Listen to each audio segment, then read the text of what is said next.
Urbanization is an ever-increasing trend in the world's population. According to the 2010 census, 80% of the United States population lives in urban areas, while only 20% live in rural areas. With this rapid increase in urban sprawl, there has been a growing separation between humans and nature, as well as a decrease in a sense of community. Potential solution for this disparity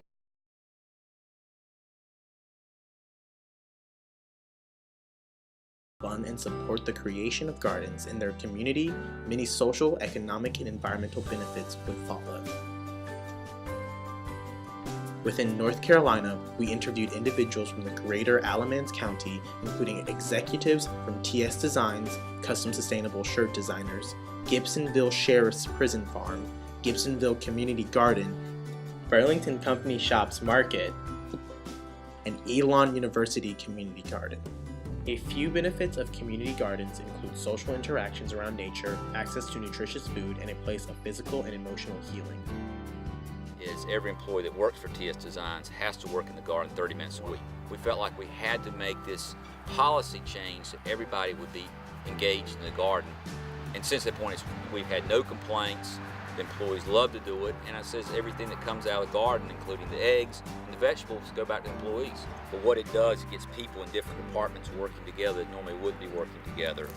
The garden itself is a community. It's a community of not just people who just come randomly to tend to their garden, but they have reformed relationships.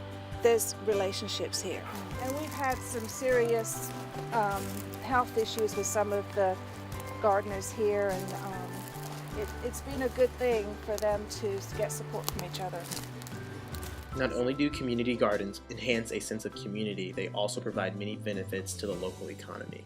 You know, when vegetables and prices in the grocery stores started going up and things were not organic anymore, or the organic ones were really expensive, I thought, I wonder what the town has to offer.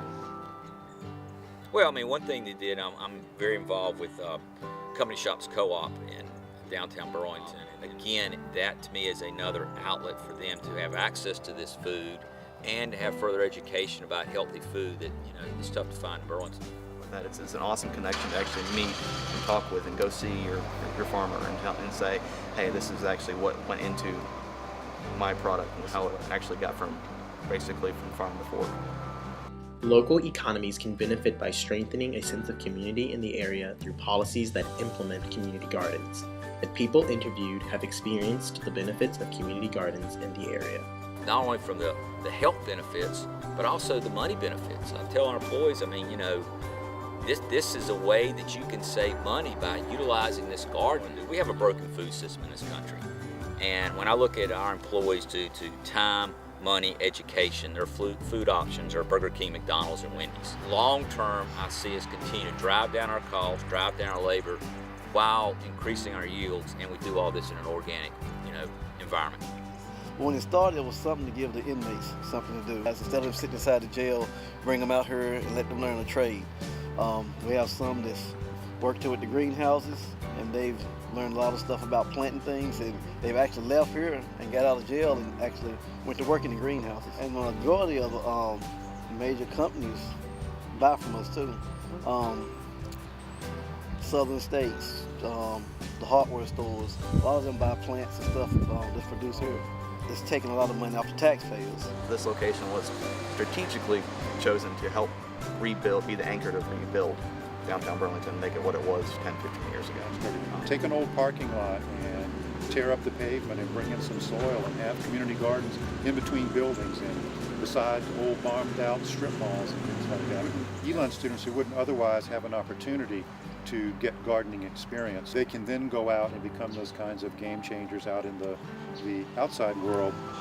The folks who get behind community garden projects help start them, help run them, provide the expertise needed to make them work and make them happen. Along with many benefits of community gardening, some challenges do exist. It can be pretty expensive to run this operation too, but that's about the only negative.